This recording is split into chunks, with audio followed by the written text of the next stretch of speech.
Owens, America's Wealth Coach, and it's time to get wealthy. You're going to learn exactly what you need to know and do to finally achieve the level of financial success you desire and you deserve. Black nurses have been on the front lines before COVID, during COVID, and now after COVID.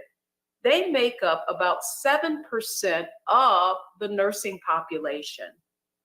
Upward mobility and professional development have been challenging as a result, and you see nurses leaving this profession in droves.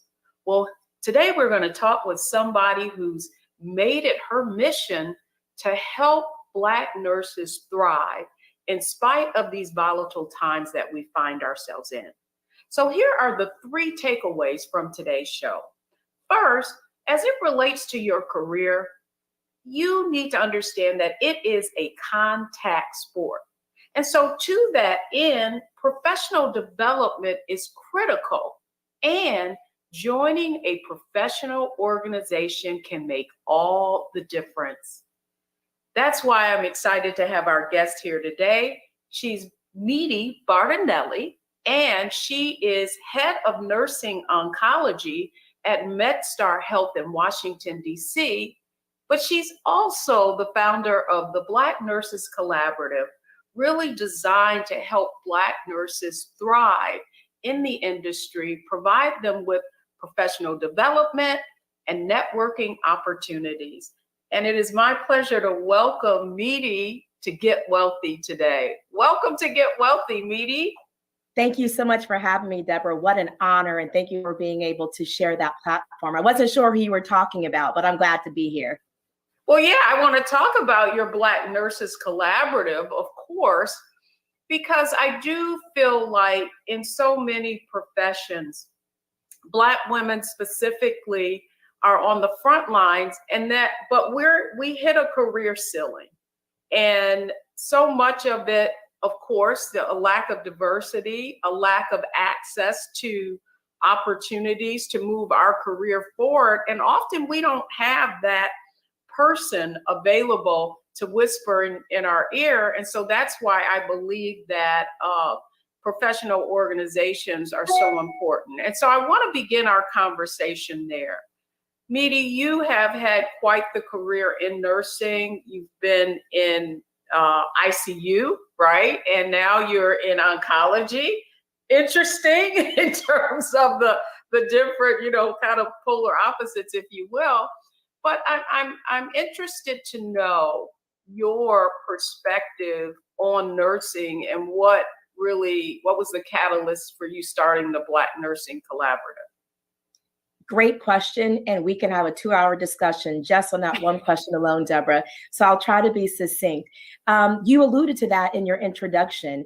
It is so important and imperative for everyone to understand, as you said, your career is a contact sport. And I've learned that. And I have been so fortunate to recognize that pretty much in the early summer of my career, if you will. When you first start out in any profession, particularly in nursing, you're just trying to survive. You're trying to figure out to make sure you don't kill anyone. You're trying to make sure you don't have medication errors. You're trying to make sure you get used to working those 12, 16-hour shifts. However, what the catalyst was for me was really what is beyond the bedside. What is caring beyond the bedside, care beyond the bedside, and what is the upward mobility for individuals that look like me? You already alluded to, again, about there's only 7 to 8% of nurses that are African Americans. Therefore, using that number alone will tell you those of us that are in leadership positions is even a much smaller number. COVID is something that we're still managing and maneuvering through as we are experiencing. We're out of a pandemic phase, now into an endemic phase. And I think it's important for people to recognize and realize that, as you said again earlier, nurses have been doing this work pre, during, and post-COVID. We have always exposed ourselves to situations and scenarios that put our own lives at risk. And so it's not that we're superhuman or superheroes. It is just that we are called to do the work. So that is for all nurses, whether you're Black, white, Latino, Asian, whatever it is. Nurses really are the ones that drive healthcare in our country. What I will say is what drove me to begin the Black Nurse Collaborative was really simple. I needed a community, Deborah. What I've learned, and as you teach us all the time on your episodes and people that have been connected with you regarding health and wealth, I've learned, Deborah, it doesn't matter how wealthy you are and how much Deborah helps us to get our financial orders in place. If you're not healthy enough to do those things, it's all for naught. So it's so important to realize that from a professional perspective, your network is your greatest net worth. And then from a physical perspective, your health is the greatest wealth asset that you have. So the Black Nurse Collaborative really spawned from a place and a desire to create opportunities to uplift each other, those of us in the profession, to also look and reach back and create pipelines and opportunities for other nurses like us, those of us that have already been in the profession, and creating opportunities for the younger in the profession nurses moving upward, and also helping our community, helping people realize, as we learned through COVID, the messenger was more important than the message sometimes. And so in order to get people to get vaccinated, sometimes they have to have trust. And a lot of times, in particular in the African American community, there is, and rightfully so, there is a huge disparity of trust in the medical profession. And so realizing and having people that look like you, i.e. me, going into those communities and helping you say, yes, this is safe. Yes, you should do this. Yes, get your checkups. Yes, get that exam done. That's really where it began. Yes, well, I'm so glad you said that, and one of the reasons that was perfect, just in kind of framing the conversation. And one of the things that why I was so interested in speaking with you, Meaty, is because in our Wealthy You community, we focus on Black women, and many of those Black women are in these types of careers professionally. And what I've been sort of challenged by is how much effort and work and purpose that you all have, because you have to be called to this profession. Certainly you don't go into nursing because, from some kind of economic incentive, as you do in other careers, right? And so to that end, I want to talk our conversation to be around our framework for success, mindset, strategy, and execution. And so to that end, in speaking to nurses who may be watching this, or even a family member who may be interested in learning more about the Black Nurses Collaborative, I want to talk about mindset, because I really feel like you have all been so challenged in this environment, particularly with the pandemic. And you said it, putting your lives at risk in order to, and being on the front line, because yes, I've been amazed at the amount of distrust people have towards vaccines and all of these other precautions that we had to take because of the pandemic. And so my first question to you about mindset, what is the mindset that you would like to see in our society, right, in our communities, that can allow us to help nurses stay in the profession? Because as I also see, is many of you are leaving.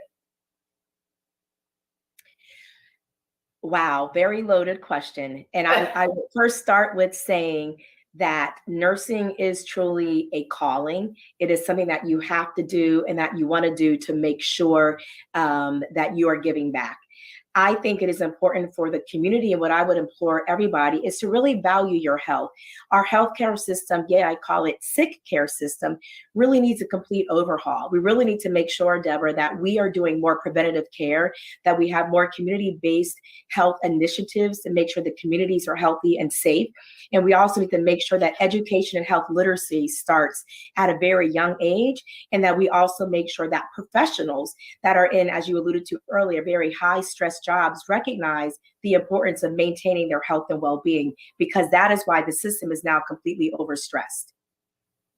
Well, I mean, it's overstressed. There are a number of reasons, right? And I'm glad you brought up preventative care, because our insurance system is broken, right? So often what is happening is that people are using urgent or emergency care as their primary care, right? So I only go to see the doctor if something really catastrophic has happened. And at that time, it's not about preventative medicine.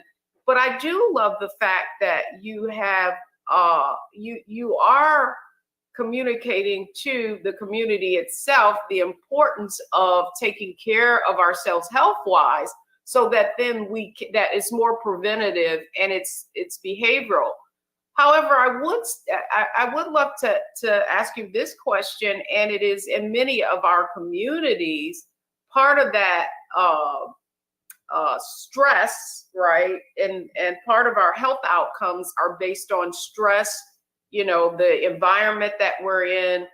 Many folks are living, barely making, and I don't mean just in poverty. I mean, there are the working poor who are working every day, but can't really afford health care. So as you look at the Black Nursing Collaborative, what do you feel like you're going to have to advocate for in order to get, the resources available? Well, one thing I will say, Deborah, and people, and I apologize in advance, there are a lot of resources available. The issue, Deborah, is that people just aren't aware of them. There's a lot of opportunities that we need to make sure that we are sharing for free resources and free opportunities, quite frankly, that are available, but we are not doing a good job of communicating that. We, meaning the healthcare community, the public health arena, is not doing a good job of sharing that. And as you alluded to, there are many individuals like yourself or me that are working, college educated individuals that have a really good job, but are underinsured and or uninsured at all, only because you have to choose, do I pay the car note or do I pay this extra amount in healthcare? And so it is important, I know in closing, that we really just make sure that we do our best to advocate and share health literacy. And that, for me, I think is a first step to make sure that we share that before we then address all the other social determinants of health, where you live, work, play, and pray.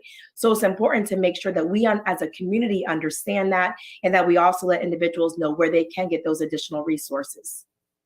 That's great, because that's an excellent segue into our next segment, which is about strategy, right? Mm-hmm. Like strategy, what do folks need to do to make sure that they are aware of what kinds of resources and our support are out there? So folks, don't go anywhere, because when we come back, I want to have a conversation with Meedy Bardinelli, who is the founder of Black Nurses Collaborative, about the strategies that the community itself can use to have better health outcomes. So don't go anywhere, folks. We'll be right back.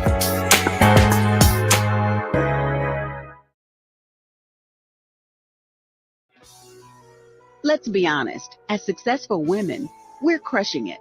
Maxed out 401k and Roth IRA? Check. Aggressive savings and investments? Check. Yet, the freedom our success was supposed to buy can leave us stuck on the six-figure hamster wheel, watching retirement slip further down the road. There's another way. Get coaching, courses, and community at wealthyu.com.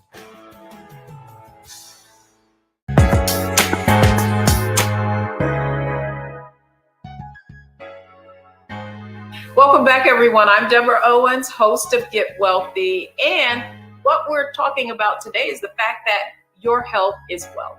And that's why I'm excited to have Meedy Bardinelli here, who is the founder of the Black Nurses Collaborative. And we're talking about what you need, what the community needs to do, and also what her organization is advocating for. Meedy, talking about strategy now, right? What kind of strategies? Now I want to talk to your audience, right? With your community of nurses. I want to talk about why the Black Nurses Collaborative was so important, because there are other, Black Nurses Associations. There are a number of all other associations. What makes this different, the Black Nurses Collaborative? That is a $1 million question, and I'm so happy to answer that question. Okay. Full disclosure, I am a part of some of those other organizations that you just alluded to, and they do great and amazing work. However, an opportunity that I saw, Deborah, very specifically was connecting the dots. It's one thing, to have a scholarship fund. It's one thing to do health fairs, but it's another thing to bring those all together, to partner, and then to see that come to fruition. And it's another thing to also at the same time help with the upward mobility of the Black nurse. And so that's sometimes I think what is missing. So what specifically the Black Nurse Collaborative is seeking to do, we have a 3-year, 5-year, and a 10-year strategic plan that our membership is aware of. And what we are seeking to do is not just uplift each other and create that community where we know, like, and trust each other, but we're also creating professional opportunities. So for example, if I know of a leadership opportunity at X hospital, and I believe that Deborah would be a great candidate, why not refer Deborah to that situation? Other organizations aren't necessarily doing that. If there is an opportunity to be on an advisory board, why not reach out to Nurse Deborah and give her that opportunity? Because what happens is that we are intentional, keyword using intentional, using our collective impact with intentionality so that we can therefore make a lasting impact, not on ourselves individually, but also our community. The second thing is community partnerships and making sure, for example, I just found out, I got called a few days ago, Deborah, we are going to be having and sponsoring a COVID vaccination program next week. And we turned that around in a matter of 24 hours with the Department of Health and Human Services right here in District of Columbia. And so what happens is that we want to make sure that not only are we doing upward mobility for ourselves, that we're also impacting the health and the well-being of our community by doing the health fairs and doing vaccine fairs, et cetera. But then the last thing is also promoting entrepreneurship, which I'm sure you would enjoy, because creating opportunities that people don't realize that nurses can be consultants. Nurses can do so many other things outside of the acute care hospital setting, beyond the bedside, that sometimes we don't know. I myself, Deborah, have had great opportunities to be a subject matter expert on a project for real estate. Who knew? I didn't know that. And so that is also something where I'm speaking about connecting the dots. And then lastly, what makes us sets us aside is that we are creating opportunities for new professional nurses that are coming right out of school and helping them to get job opportunities, helping them get those nurse and externship opportunities that they need, and hiring them. And even within our own organizational structure, we have a student nurse advisor who's on our executive board. And so he is a nursing student at Howard University, but he sits on the executive board and he's able to learn and grow and glean knowledge from what we are doing, not just as professional nurses, but also how we are managing this organization. So for me, it's really about connecting the dots. I do feel, I'm so glad you brought up the entrepreneurial side and the mobility, upward mobility aspect of it, because I do think in larger organizations that sometimes that gets lost, right? And many of our organizations, whether it be sororities or fraternities, those are service organizations. So they're not necessarily the kind of hands-on kind of support that people need to, certainly you have networking opportunities. So I do like the intentionality aspect of it. Whoa, that was a mouthful. The other question I have for you, because here's what I see from my purview, is that particularly in nursing and in nonprofit organizations, there is a lack of financial literacy around just the programs that you have for your own wealth building, right? Whether it be a 403B or 401k, I feel like nurses could be so much further ahead financially if they were able to get access and fully understood what opportunities they have, levers they have within those organizations. And so my question to you is, what are your thoughts around that? And what can be done to help nurses not only focus on the health of others, but on their own personal wealth? Agreed. And so hopefully, as you and I have spoken, Deborah, a while ago, I'm looking to even do those additional partnerships, even with individuals like yourself, and Get Healthy and the Healthy You programming that you have. Nurses, ironically, particularly because of COVID, do have a very unique opportunity, Deborah, to make a lot of money because of the overtime, because of That's what I like to hear. yeah, because of the overtime, because of the high rates that we are now getting, because of the bonuses, because of the short staffing scenarios that we are all experiencing at the moment. It's interesting. So as a nursing director, and I'm not old, but I'm not young either. So a lot of my younger nurses, I ask them, hey, have you maxed out your 401k? And that's very basic. I'm sure that you would say, Deborah, it's a very basic opportunity to save a few dollars. And you would be surprised by these nurses who are making over six figures that are not even maxing out their 401k. And so what we have spoken about in the Black Nurse Collaborative, in addition to the entrepreneurship opportunities, is how do we really understand the legacy building opportunities that we have? So if we are having these opportunities to get these consulting jobs, and we're getting a speaking engagement that gives you a $5,000, speaker's fee, what are you doing with that money so you can then continue to enhance yourself and your well-being? And so because of that, we are looking to partner with individuals like yourself that can help us with the knowledge. And what I would say, Deborah, is I don't know either. And that's why I need people like you and others to help us partner to understand that. Have a heart attack. I'm your girl. But don't ask me. I can save your life, but don't ask me about, what mutual fund I should use, or should I really get a trust in a living will, and how do I prepare for, I'm a mother. How does my husband and I prepare for my husband's future? I didn't go to school for that. That's not my wheelhouse of expertise. And so what we are sharing with our membership, and that we're going to be doing, we're just barely not even a full year old in our organization. We have already begun to have those type of conversations about, now that we are at this stage in our career, whether you're the new nurse, whether you're in the summer of what I call of your career, such as myself, whether you're in the fall of your career or you're in the winter of your career, what are you doing so you can be financially stable? And most, not all, but most medical organizations and health organizations rather do have a fairly decent, retirement opportunities. Are you taking advantage of that? And again, because of literacy issues regarding financial literacy, just as you and I alluded to health literacy earlier, a lot of times the Black nurse particularly is not even aware of that, because he or she is just going to pick up that extra shift. And Deborah, you would probably clutch your pearls if you realize how much money we are leaving to taxes and other things because we are not being financially astute in managing those affairs.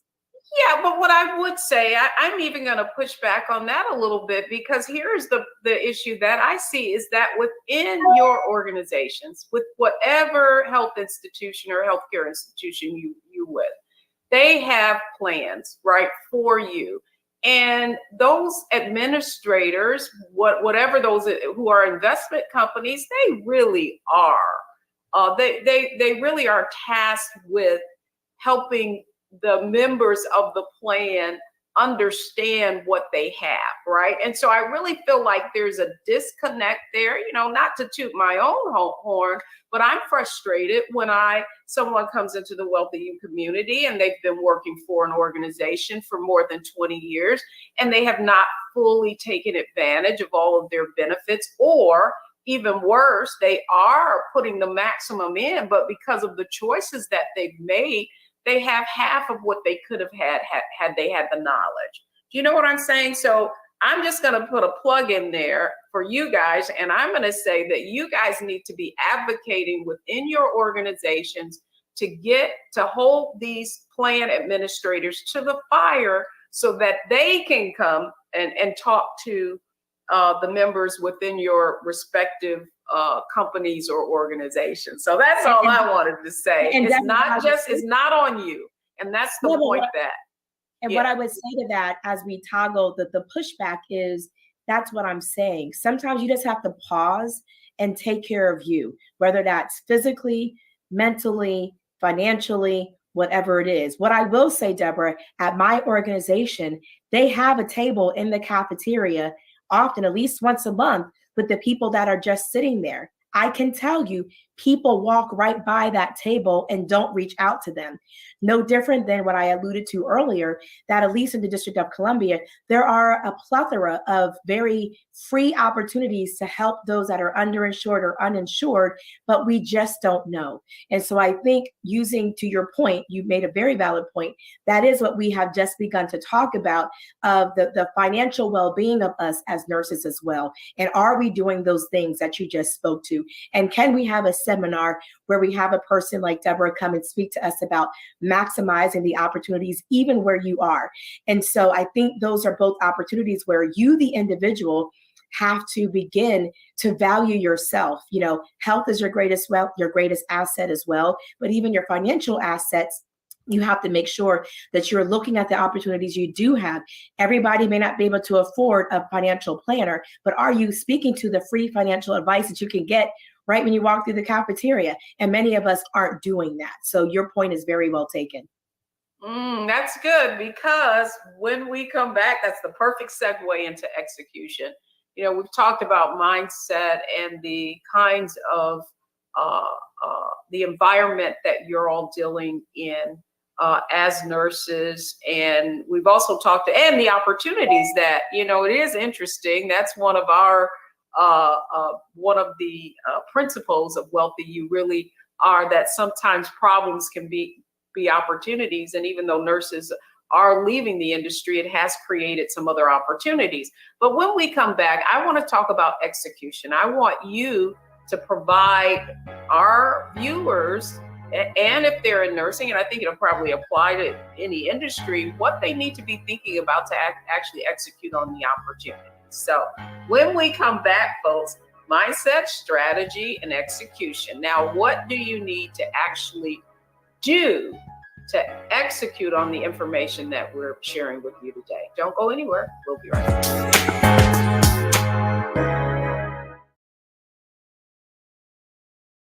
We feel the hidden impacts of climate change that land harder in Black, Brown, and Native communities. Not many people talk about it because they clearly don't know our lives. But with President Biden's landmark infrastructure and climate plans, our issues are finally seen.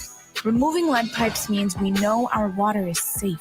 Cutting carbon pollution helps our kids breathe easier. 1.5 million new jobs means stable work in communities. The impact we need right now. Black Star Network is here. Oh, no punch! I'm real revolutionary right now. Thank you for being the voice of Black America. All momentum we have now, we have to keep this going. The video looks phenomenal. See, there's a difference between Black Star Network and Black-owned media and something like CNN. You can't be Black-owned media and be scared. It's time to be smart. Bring your eyeballs home. You dig?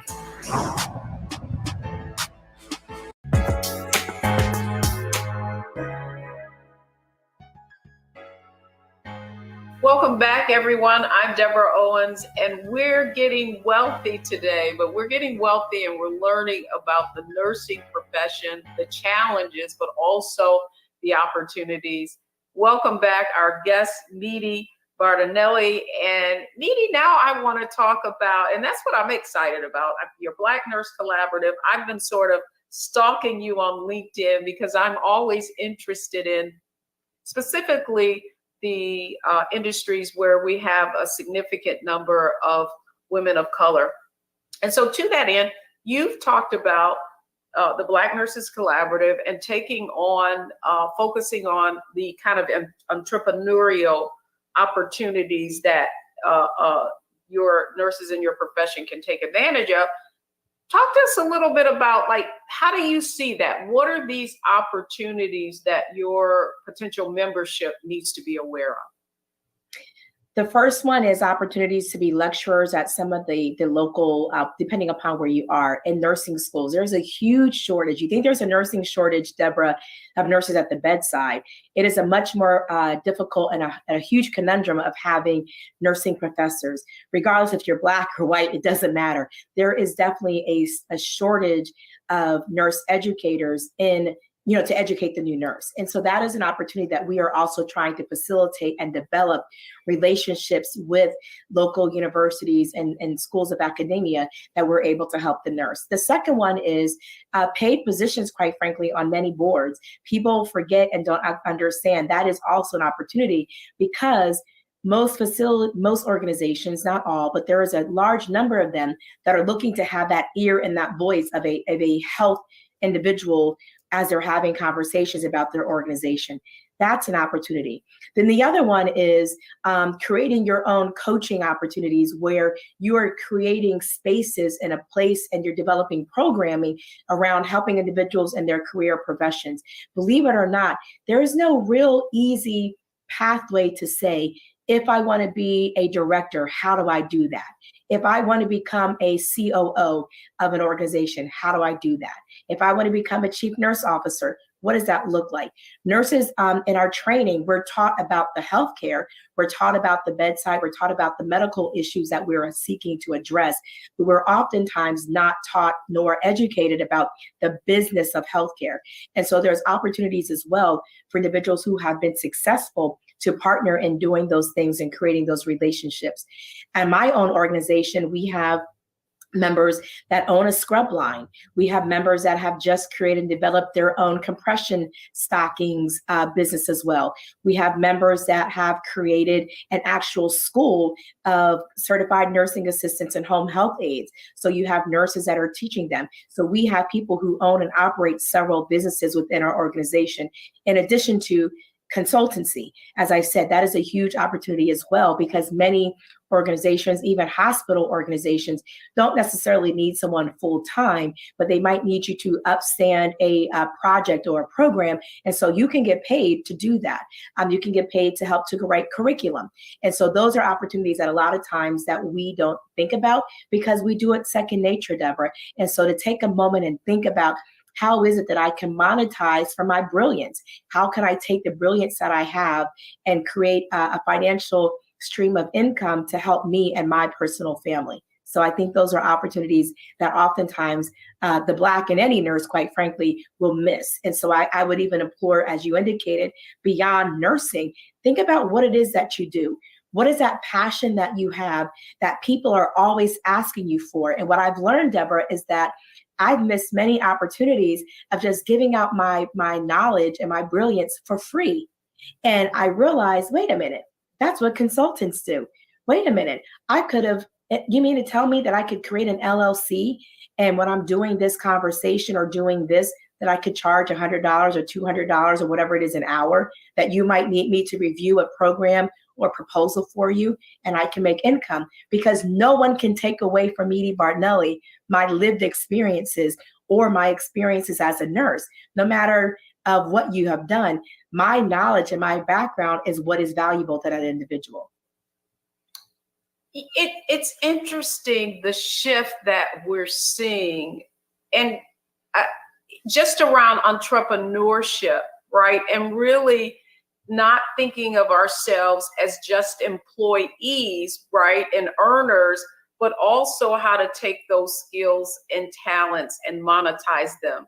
The question I have for you, do you feel like it's this entrepreneurial mindset, and I know they're calling it the creator economy now, is a result of COVID and these flexible schedules that have or working from home? Certainly not in your profession, but do you think that's one of the reasons that nurses are more open to not just, bedside, but exploring other opportunities? The short answer is absolutely. I believe that nurses had already begun to make that shift. And I think COVID just kind of pushed us directly into the pool head first. I think what you found is that nurses, the stress of managing patients, the stress of patient care, the stress of being understaffed, overworked, the stress of the long hours, people said, wait a minute, I need to find something else to help augment this other than just picking up an extra additional shift. And when you start having conversations, as you are aware, and I think COVID did kind of highlight this, the importance of really recognizing the opportunities of health and wellness. And people really never really focused on that as much until COVID came, particularly when you think about the endemic that I believe that we're experiencing with mental health. And so I think everybody just said, let me just take a woosah moment, Deborah, and let me figure out how can I care for me? And just as I alluded to earlier, I'm not the financial guru, but I am a health and well-being guru because that is what I do. And I think that was an opportunity where nurses did, to your point, take that as an opportunity to say, wait a minute, I can do something else. Most major organizations, my husband works for one of the largest health insurance companies. They have a whole division around wellness and well-being for their company. My hospital, I'm not speaking on behalf of it, but MedStar Health has they can have employees that literally just work on the health and well-being of their associates and us as nurses. And so I think people are now valuing that the human resource in a business is the greatest asset that you have as well. So people's priority buckets have been shifting, and nurses, I think, have definitely been able to capitalize on that because we are by nature nurturers. It's in the name of our profession, nurses, nurturers. That's what we do.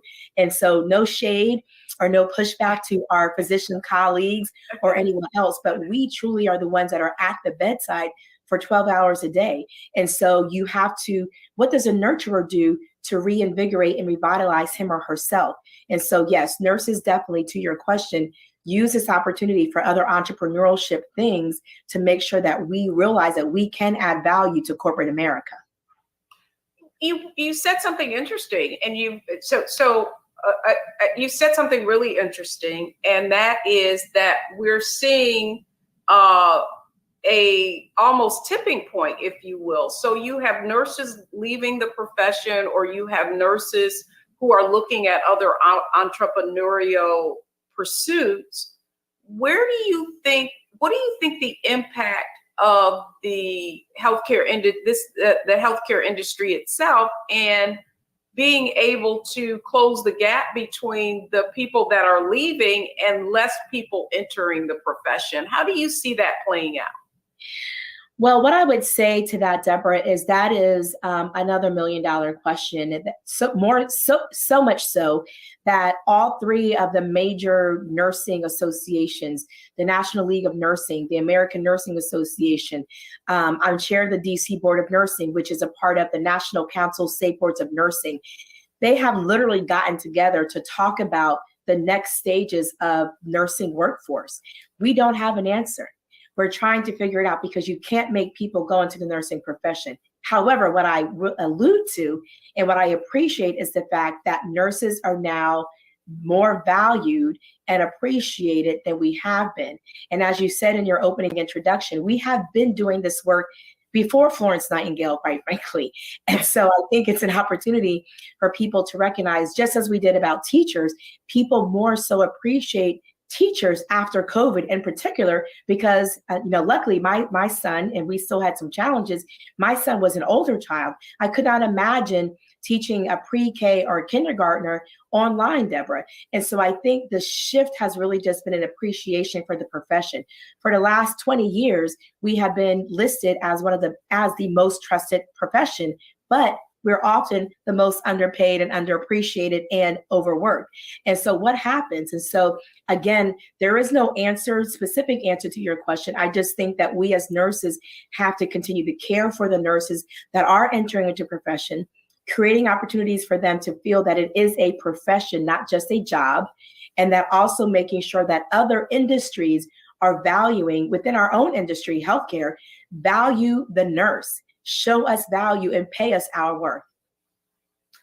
And then finally, my last question is, how would you, if someone's listening to this and considering nursing as a profession, what advice would you give them?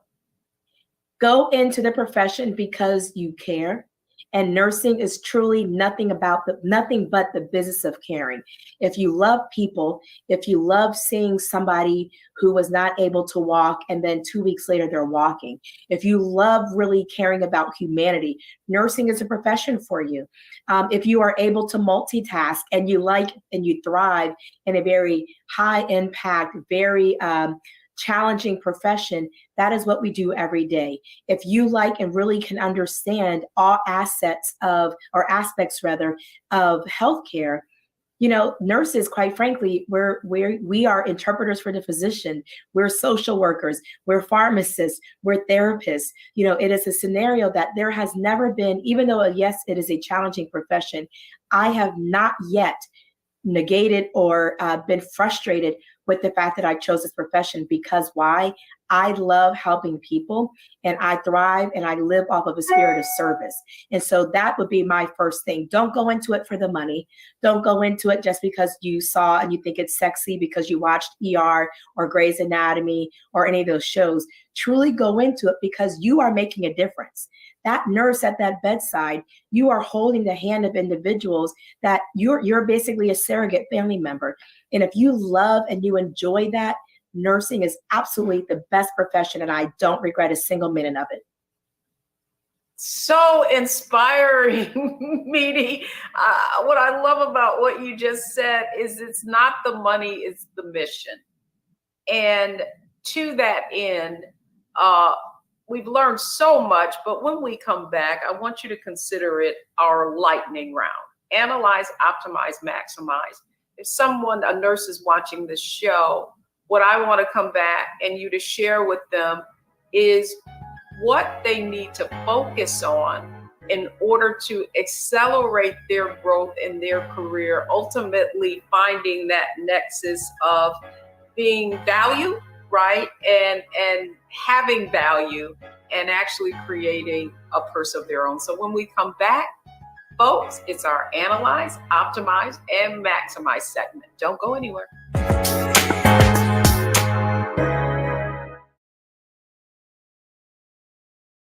We feel the hidden impacts of climate change that land harder in Black, Brown, and Native communities.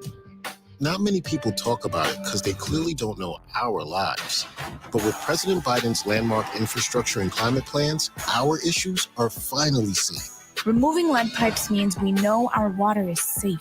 Cutting carbon pollution helps our kids breathe easier. 1.5 million new jobs means stable work in communities. The impact we need right now.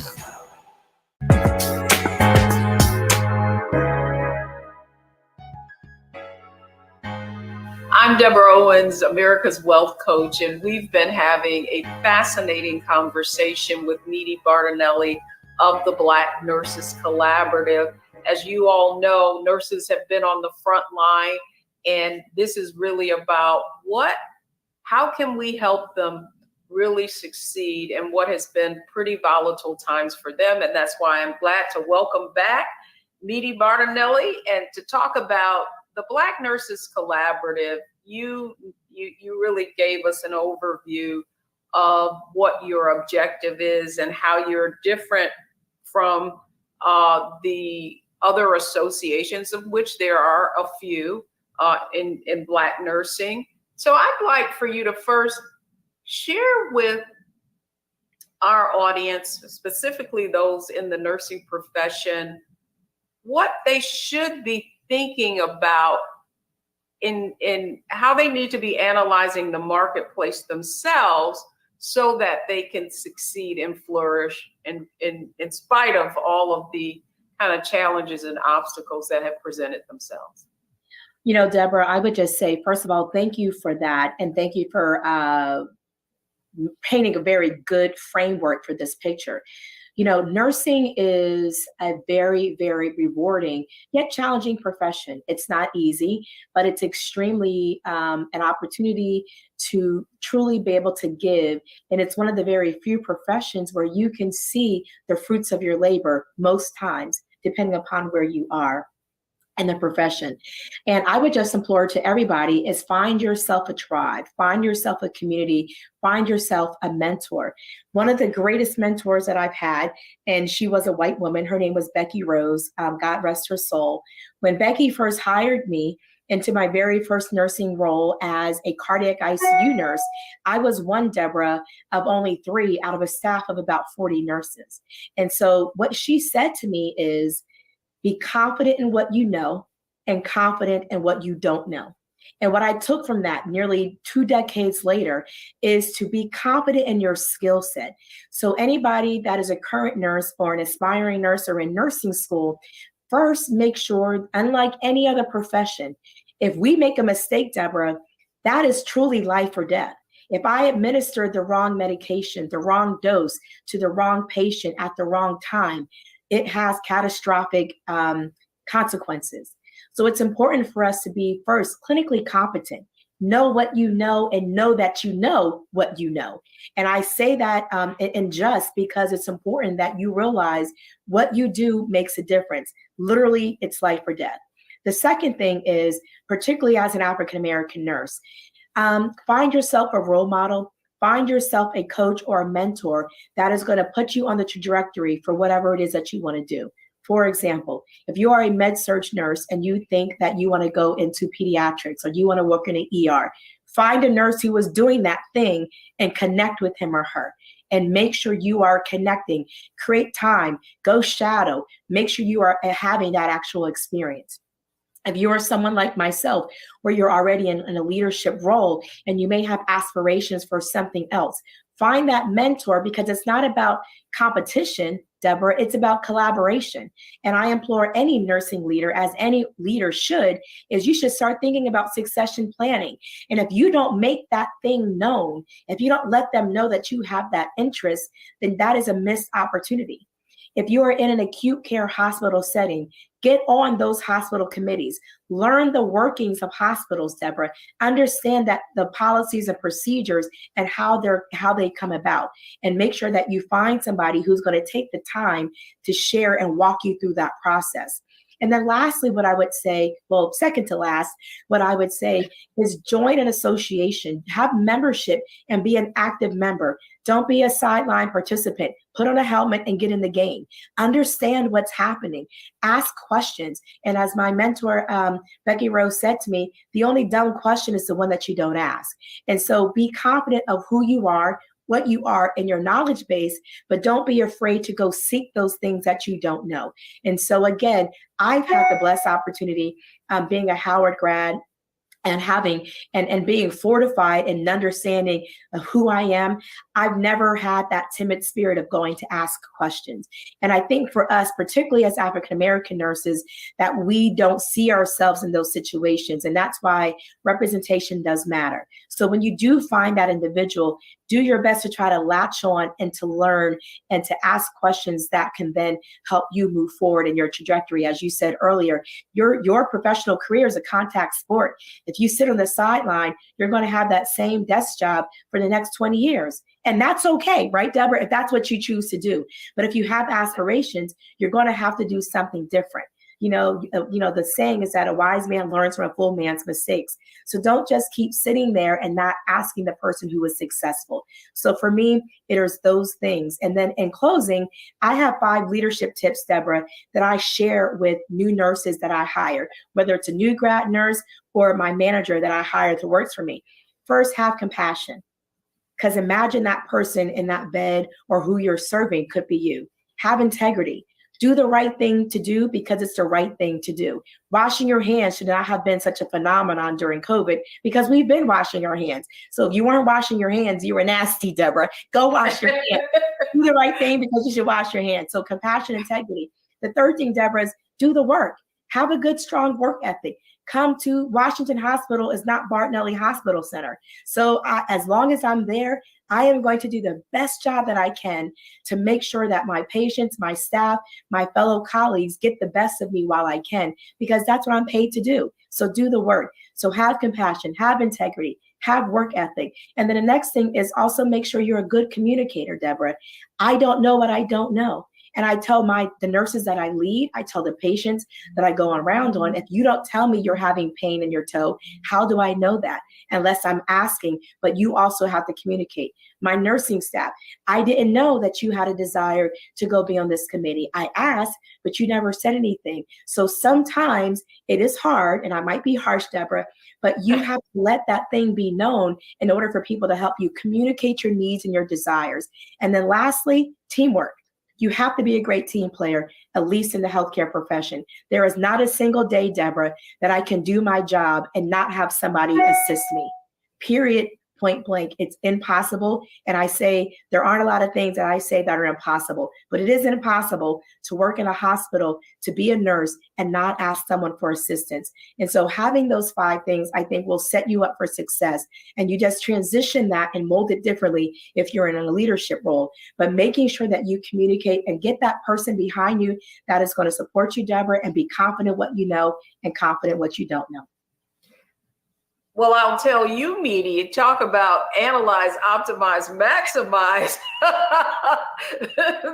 that was certainly the way to do it. But lastly, I would love for you to just share, if you were to reflect on your own career, what is the one thing that you executed on that had the greatest impact? Wow, Deborah, there's many. I think I would just simply say, honestly, is my faith really has sustained me. I have been knocked down. I have people who didn't want me to have a position. I think what I executed on was truly not stopping and truly just keep going and finding the next thing. And I know that might sound like a pie in the sky, but that if I reflect, and I know this is maybe time for another segment, another show, but when I really reflect on the things that I've accomplished, being the chair of nursing, receiving multiple accolades, graduating from Howard University, that in and of itself, my graduation was not a traditional 4 years and I'm out of school. I left, went back, graduated. Now I'm on the advisory board for our university, for our nursing program. So when I reflect on that, is just don't quit. Find the next thing. And if you fall forward, try not to fall backwards, fall forward and get up, and really know that your faith, hopefully in whomever you worship or serve, or wherever you find and receive joy and rejuvenation from, let that push you forward and don't quit. And what I thought that I would have accomplished at now, nearly almost not quite 50 years of age, I would not change a single barrier or hurdle that I had to overcome to get to where I am today, Deborah. So for me, it's just put on the blinders, stay focused, and keep going, and it will happen. I believe delay does not always mean denial. So just keep moving forward. Great advice. I tell you, I think that's great advice. Run your own race, right? Put the blinders on. And then finally, just let our audience know how they can learn more about the Black Nurses Collaborative. Thank you so much, Deborah. You can find us at theblacknursecollaborative.com. We're also on IG and Instagram at Black Nurse Collaborative, where Deborah is stalking us. And so you can please go ahead and follow us there. We are having an amazing summit where we are going to be professional disruptors, and we are having a summit called The State of Black Health According to the Black Nurse. This event will be held in partnership with Howard University Hospital on Sunday, May 7th. There's only a few tickets and few seats left. So Deborah, if you want to come, let me know. And we would love for your audience to join us. And so that's where you can find us, blacknursecollaborative.com. Thank you so much, Deborah. Oh, outstanding meeting, Bartonelli. Thank you so much for helping us get wealthy and learning more about your profession, your needs, and I wish you great success. Deborah, can I say one more thing before we end? Sure. I would love to share to your audience, please take care of yourself. Go get those health checkups. It's been 3 years of COVID, and anytime I have a platform to share, ladies, get the mammograms, men, get those prostate checks. Please go see the dentist. Please get those wellness checkups done, because 3 years has been a long time, and many people have not seen their healthcare provider in 3 years. So if you have not done that, as Deborah and I have been sharing throughout this amazing time together, doesn't matter who you are, how much money you have. If you are not physically here to do those things that you've been called to do on this earth, Please take care of you so your family members need you, your friends need you. Go get those health and wellness checkups. Thank you so much. Oh, that was a pleasure. Well, folks, don't go anywhere, because when we come back, the 3 takeaways from today's show.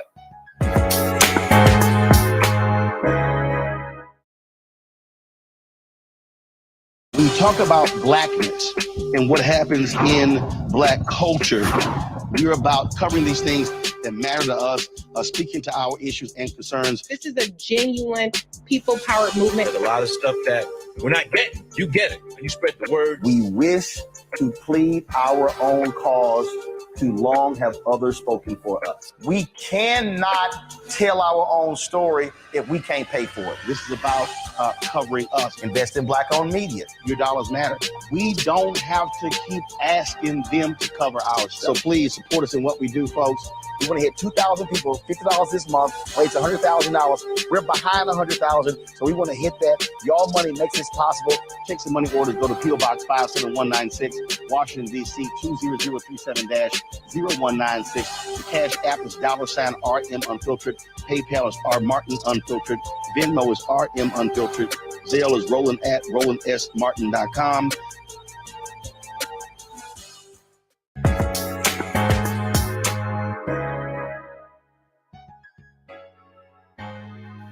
A great conversation today, all around health and wealth.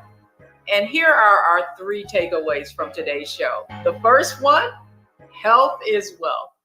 Meaty could not have said it better. And then secondly, what's become really clear in any profession is that you can monetize your skill set. But the most important thing I feel was shared today is that you must take ownership of your success. Thanks so much for joining us on Get Wealthy. I'm Deborah Owens, and you're watching us only on Black Star Network.